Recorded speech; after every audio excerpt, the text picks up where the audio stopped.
Hey there, folks. I'm Mark, in affiliation with Spectrum Pulse, and it's Billboard Breakdown.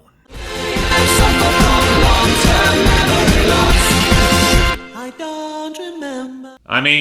Surprise. Look, we all knew DaBaby's next project would be the album bomb, and I bet more than half of you knew the album was a rush cash grab at best, felt kind of repetitive, and at worst was just a complete waste of time. Sadly, that looks to be indicative of most of this week on the Hot 100 here. It's not looking good at all, let's just say that. But hey, the way things are going, I don't expect it to last. I'll take that as some positives. But let's get started with our top 10, where Blinding Lights by The Weeknd is still holding sway at number 1, mostly thanks to ruling sales and the radio so definitively that its weaker but still robust streaming keeps it solid. It's a strong, well-rounded hit in a way that 2C Slide by Drake is not at number 2. Yeah, it's got streaming and YouTube and good sales and even radio momentum, but he's stuck closing a much bigger gap on the radio with a much weaker song, and virality bleeds away faster than ever these days. Now this puts The Box by Roddy Ricch at number 3, streaming is still good but sales are down and radio's wavering, and Don't Start Now by Dua Lipa at number 4, which is fading across the board but has such a big margin on the radio that it's going to take its sweet time to fall off. Now this takes us to Say So by Doja Cat at number 5, which is absolutely making a radio run, but the sales are still not great, and it actually lags Dua Lipa on streaming,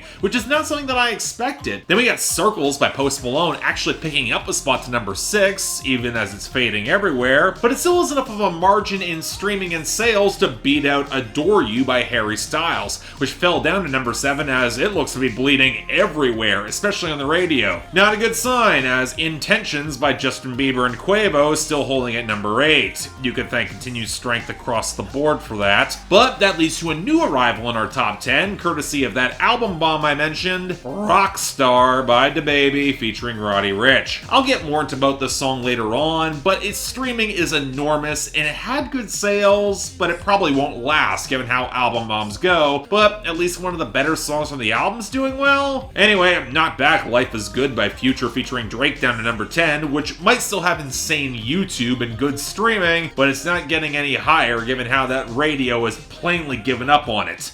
Good. But on that note, are losers and dropouts, which in the latter category characterized by Suicidal by YNW Melly likely getting a year-end list slot, did not predict to see that coming, and Ridin' Roads by Dustin Lynch getting knocked off early, but the big story is that Yummy by Justin Bieber is outright gone. It's probably clinched a year-end list spot thanks to its high early positioning, but it's not nearly as guaranteed as it could be, and the fact that it failed this badly is honestly a testament to something going right this year. But again, given that we did have that album bomb, we do have a lot of losers here. Some of which you would expect off the debut, like Level of Concern by 21 Pilots sliding down to 45, or Broken a Minute by Tory Lanez at 90, or Die From a Broken Heart by Maddie and Tate at 94. Some are just continuing to collapse, like Turks by Nav, Gunna, and Travis Scott at 78, or You Should Be Sad by Halsey at 80, or Homemade by Jake Owen at 81. The rest, though, some of these feel like the definition of underperforming. Why Else's Stupid Love by Lady Gaga sliding hard down to 46, or Godzilla by Eminem featuring the late Juice WRLD falling off at 66, or Believe It by Party Next Door and Rihanna at 75, or Come Through by Summer Walker and Usher at 79. Now granted, some of these did do better than I think anyone expected and are fading a little more naturally, like Catch by Brett Young at 52, or In Your Eyes by The Weeknd at 55, or Slide by Her featuring YG at 58, or even Best on Earth by Russ and Bia at 62. Then we had the hard crash for Slow Dance in a Parking Lot by Jordan Davis at 73, the expected fade for Safera by Bad Bunny, Joel and Randy, and Nengo Flow at 99, Myron by Lil Uzi Vert continuing down to 88, and Be a Light by Thomas Rhett and Co. dropping down to 83, which might be more telling than you think, as it doesn't seem like the quarantine charity songs are doing quite as well as the artist might expect. Instead, we have DaBaby, where for our only gain, Find My Way rebounded to 33. Called it. But this also means the album bomb rules are in effect, and since I already reviewed the project through On the Pulse, and the majority of the project did fall below the top 40, here are the songs that are not the best nor the worst of the week that are not getting the full review. Champions at 85, Talk About It at 74, Drop With a Boogie with the Hoodie and London on the Track at 71, Sad Shit at 69, Blame It On Baby at 64, Can't Stop at 63, Light Skin Shit with Future at jetsonmade at 53, although this was close to being among the worst, Nasty with Megan Thee Stallion and Ashanti of all people at 50, and Pickup with Quavo at 44. So okay, got all that? Good, because now we're on to our new arrivals. Starting off with number 97, God Whispered Your Name by Keith Urban. Everything changed, love came out of the rain. I talk about being saved. So, Keith Urban has a new album coming, and I really wish I could get excited for it, but his last marginally good project was in 2013, and since he's gone more pop in a really unflattering way, he's paradoxically found a decent amount of success, so I had no expectations this was going to be all that good. And thus, being mostly passable? Nice surprise, but it's still kind of muted when Keith Urban is stuck with an acoustic pickup that's more texture than tone, and now his attempted gospel swell along with his own backing vocals is utterly limp, which kind of feels like a shame given that this is a song all about how this girl's love is basically a religious experience for him, and you'd think being married to Nicole Kidman would give you a little bit more soul and passion to work with here. But as it is, it just kind of reminds me of a lot of contemporary Christian music. It's pleasant enough, but kind of limp and boring, and the last thing that I want to revisit, especially when the backing vocals are layered this poorly. And even if it is better most than what he's released the past several years, I still don't care that much. Next, number 92, After Party by Don Toliver.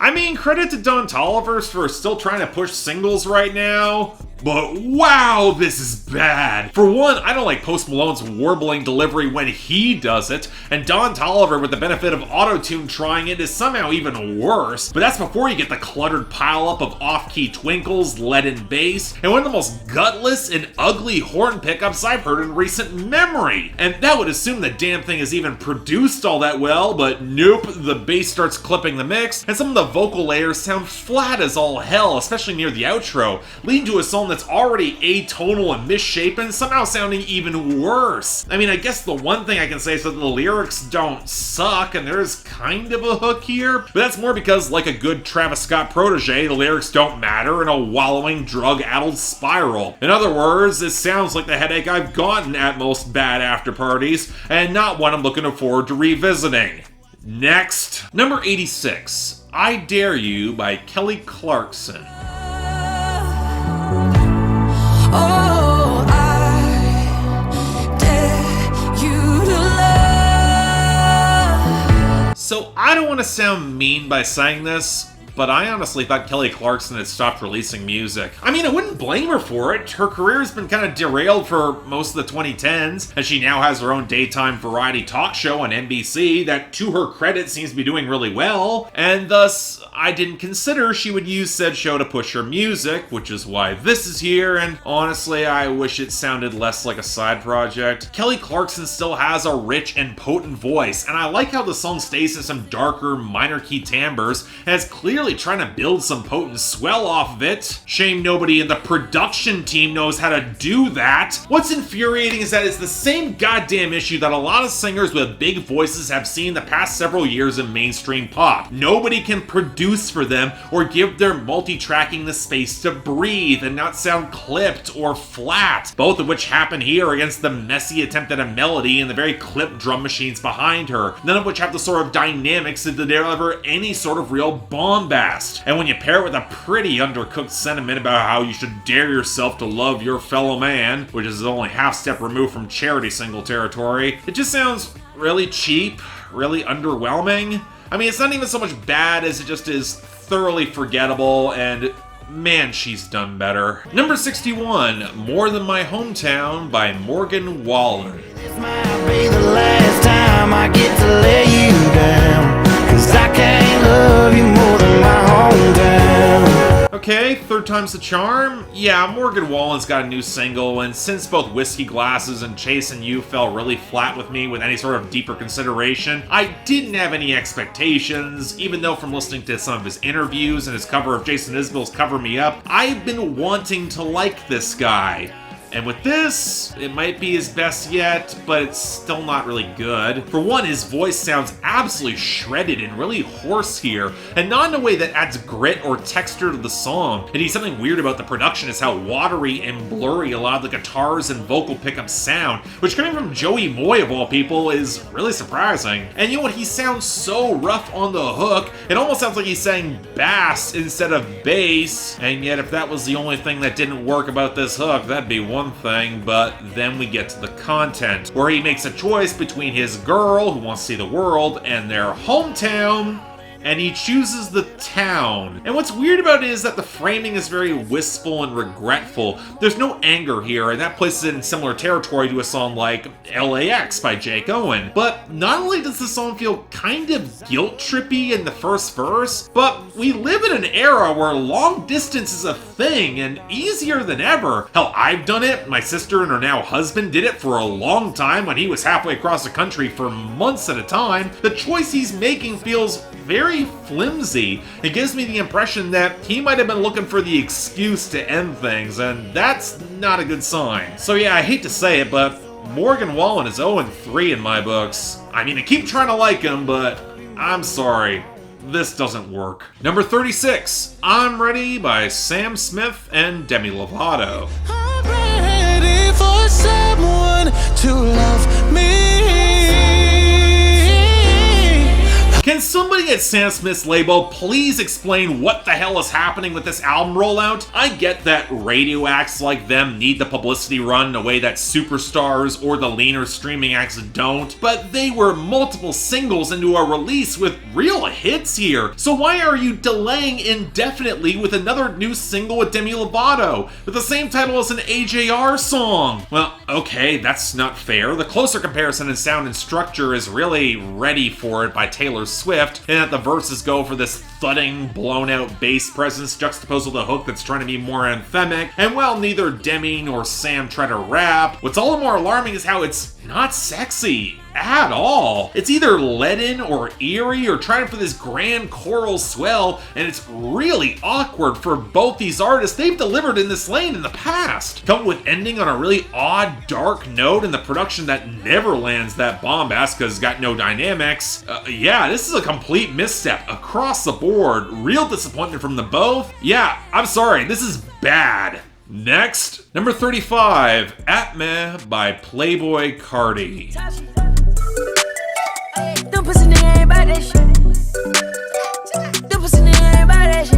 It's a really bad sign of how bad this week is that I'm hoping Playboi Carti of all people will save it, even without Pierre Bourne on production. And this is coming from somebody who, at this point, I think I get Playboi Carti's appeal. It's about the ad-libs, the sugar rush of the production, the hype of it all the memes. I just wish I liked any of it here. And yet I'm stuck with the feeling that this can't even deliver on some of those promises. The ad-libs are really tinny and stuck in fragments around the jittery cascades, the leaden bass, and the standard trap beat. The entire production feels really undercooked and poorly blended. I'm not nearly as hyped as I want to be. I mean, forget caring about the lyrics. Playboi Carti's voice just has no magnetism or pull here. And for as much as I don't buy into any of the gunplay on the song at all, it starts being really actively unbelievable when Playboi Carti is now saying this other guy this girl is seeing is so soft that she's a lesbian. I mean, that line is bad as it is, but somehow coming from Carti's giggling ass, it's even less credible. Yeah, I get now why even some of the fans weren't all that hyped about this.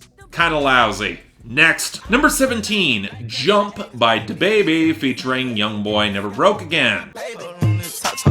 I made my bitch talk to me when we fuck. Talk back. Big rocks on my wrist, I'm bust. Big Glock on my hip, I'm clutch. Let's go. Get lost on the bitch, ain't nuts. So the last two songs we're going to go through are both cuts that I already mentioned in my DaBaby review and On the Pulse. Most because I'd argue they're the best songs on the album, with this probably being the better one, but it's still not saying much. pretty much by the numbers flexing and shooting people, where YoungBoy and DaBaby have decent chemistry and trade off bars off a minimalist squonka production with underweight percussion. Hell, I'd argue at this point the production is the much bigger issue for DaBaby than switching up his flow. If he's only given one real pocket to work with on this beat, which isn't all that good, what the hell is he supposed to do? Still, outside of one bizarre moment where he's trying to get a girl to blow him while he's got a condom on, this effectively does exactly what it's designed to do, and I like that.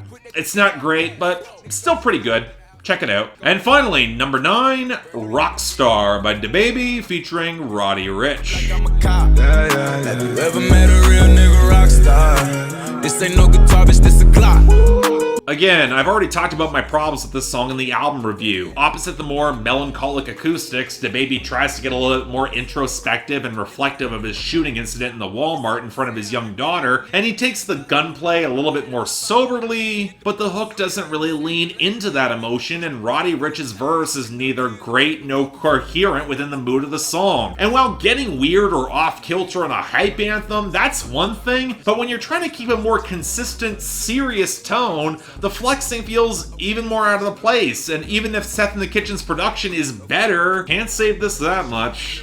Still, when it comes to this week, I guess I'll take what we can get. At least I like it better than the song of the same name from Post Malone and 21 Savage from a couple years back, and that's saying something. But that's about all we have here, and despite the album not being good, again, DaBaby's still gonna walk away with the 2 best of the week. Junk with YoungBoy Never Broke Again is the best, and Rockstar with Roddy Ricch is the honorable mention. Because my god, this week sucked! After Party by Don Toliver is easily the worst as a headache-inducing mess, but dishonorable mention's going to Sam Smith and Demi Lovato for I'm Ready. Such a disappointment that plays to neither of their strengths, and it makes me have a lot of serious questions for whoever the hell is managing both of them right now. My god! Next week, I want to say the fallout won't be too bad, but I guess we'll have to see. Stay tuned. But until then, I'm Mark. You're watching Billboard Breakdown, affiliated with Spectrum Pulse. And I'll see you next time.